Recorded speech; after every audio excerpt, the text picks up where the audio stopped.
One only need to take a look at recent history to see how violent the left tends to be and how the right is always in the crosshairs. All you need to do is look back at Rand Paul's neighbor attacking him because he disagreed with him politically, of course, in the shooting at the baseball game, the congressional baseball game with Steve Scalise, and of course the assassination attempt in Butler, PA on Donald Trump. There was the other assassination attempts and other rumored assassination attempts, but we saw that one live happen in our face. And that put it on the main stage. And the left couldn't hide from this pattern anymore. So what did they do? They called to pull back on the rhetoric, to slow down, to ease up a little bit so that we weren't being so divisive with our words. And myself, Mark Dice, and so many other people have covered that story and showed examples of them consistently calling Donald Trump and MAGA supporters deplorables, Hitler, Nazis, you name it. And they kept putting him up there with a bullseye on his face consistently.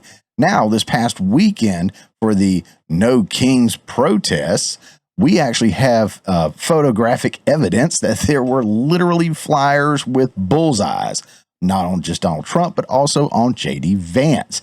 Now, it's interesting to see that and to know what happened this past weekend, which we'll touch on very briefly.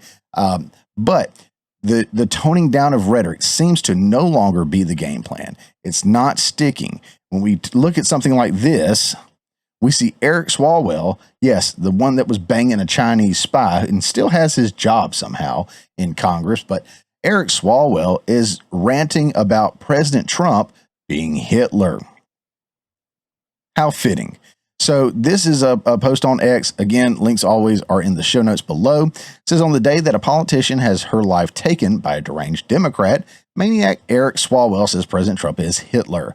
Swalwell shamefully inciting violence. Censor him. And it does sound like a call for violence. It is definitely putting a target on him and spicing back up the rhetoric that the left consistently claims the right is responsible for. Everything that happened this weekend was a reaction to Trump overplaying his hand and sending in the National Guards and sending in the Marines because everything was peaceful before them. Fact check, false. It was actually chaotic, and people were fighting back law enforcement. That's why Trump had to do what he did, and the National Guard, Marines had to go in and do what they did, and everybody got in an uproar about it because it did put it on the main stage for everyone to see. My point is, they were violent before Trump ever got involved with any of them, the National Guard or any. But they want to continue to paint a picture that the right is the divisive, violence ones. They are always projecting whatever it is that they do. So, again, back to this, I will say before I show this, a little asterisk, if you will, on the day that a politician has lost her life to a deranged Democrat, I will say that is the floating idea right now that is who he is or was, depending on when they find him or what state he's in, between him and his wife's connections to Tim Walz and the Democrats and everything.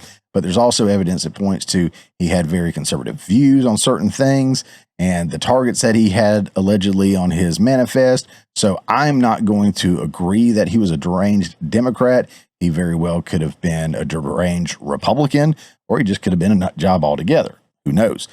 So I will throw that out there because as much as I would love to jump on that story, I do want to be accurate, and I'm not going to cover it inaccurately if possible. I will try to avoid that if possible, and I don't get everything right, but I know that that's still being looked into, and regardless, we should be condemning that on both sides. And what's happened is you don't hear the left condemning any of the riots that have been happening over the last week or two.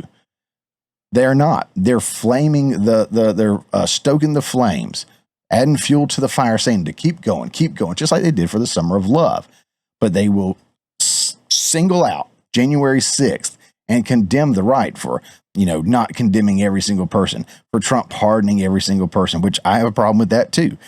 Trump not saying something sooner, whatever it may be, they'll always point to the right, but the only thing they can point to is January 6th. We can point to basically any day that ends in Y when it comes to the left. So let's take a listen to what Eric Swalwell, again, Chinese spy banger, said at the No Kings protest this past weekend.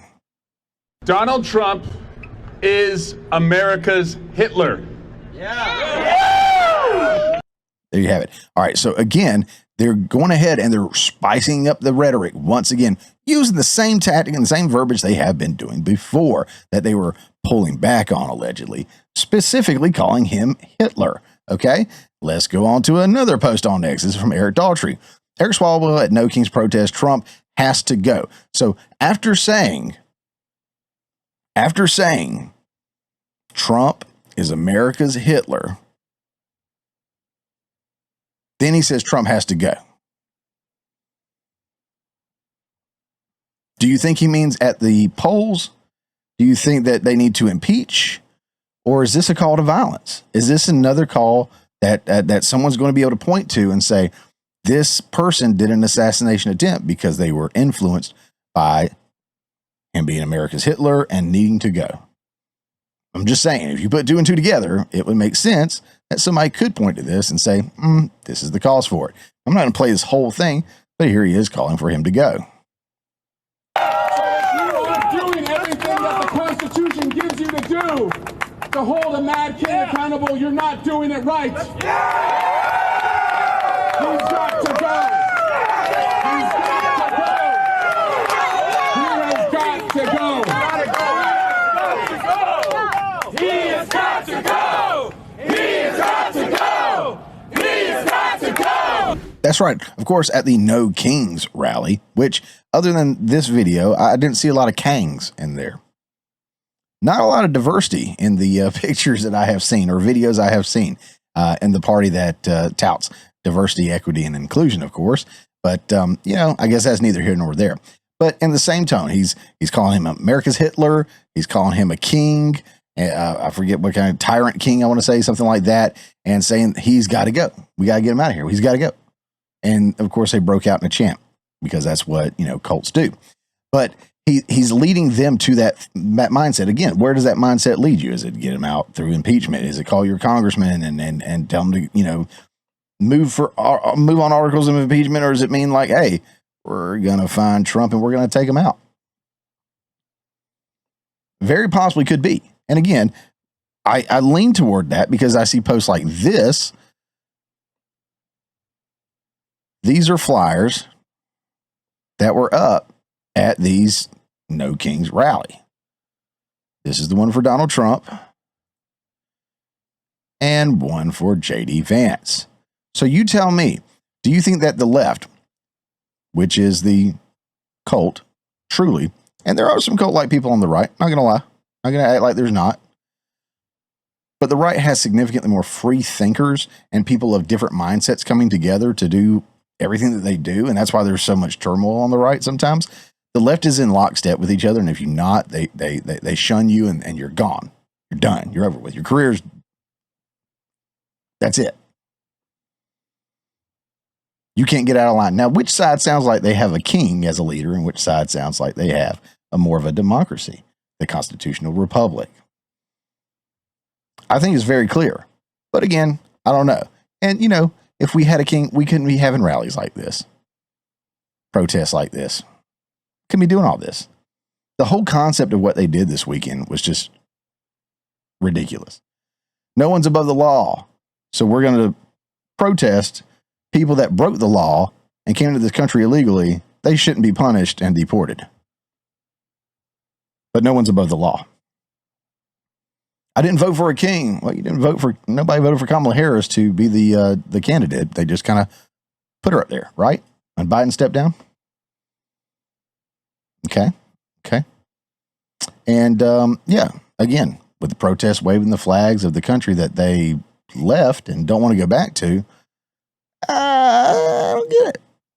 I criticize this on social media, not X, because I don't usually tend to run into a bunch of morons on X with my posts because I'm a nobody.